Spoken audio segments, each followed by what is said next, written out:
On our trip to New York, we stopped in Lost Creek, West Virginia, at a small diner to have lunch. Fox News was on the TV, and there was a story about the president's birthday. While we were waiting for a booth, we struck up a conversation with a woman. I'd say she was in her mid-80s.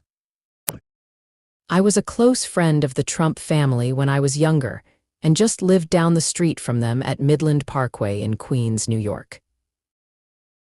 She was alone, and when a booth became available, I asked her if she would like to sit with us. I won't divulge her name. When we were seated and had ordered, she told us this story. You may find it unbelievable. I mean, who in their right mind would buy a 6-year-old gasoline-powered tractor and let them run it without adult supervision? I don't mean one of those giant ones that's as big as a small house. It was a mini, but nonetheless, could do real work. You may not believe this because you are younger than I am.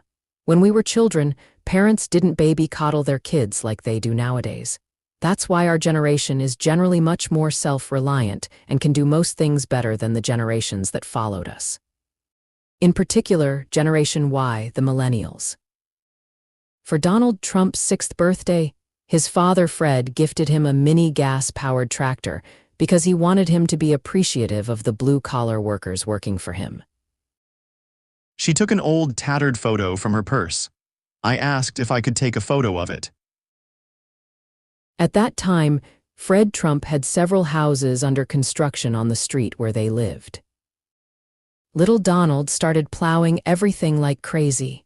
The workers thought it was cute, but gave him real work to do, not that it amounted to much.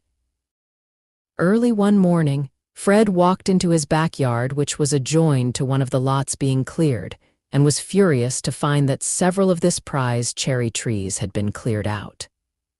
He immediately headed out to where the crew was working nearby and yelled up to the foreman operating a large bulldozer, "Larry, get off that machine, you're fired." Little Donald saw what was going on and went to his father and said, "Father, I cannot tell a lie. I plowed down your cherry trees. Please don't fire Larry." His father was angry at Donald and thought he might punish him somehow, but then he realized that because his son was honest, that was worth more to him than 1,000 cherry trees, and he gave little Donald a big hug.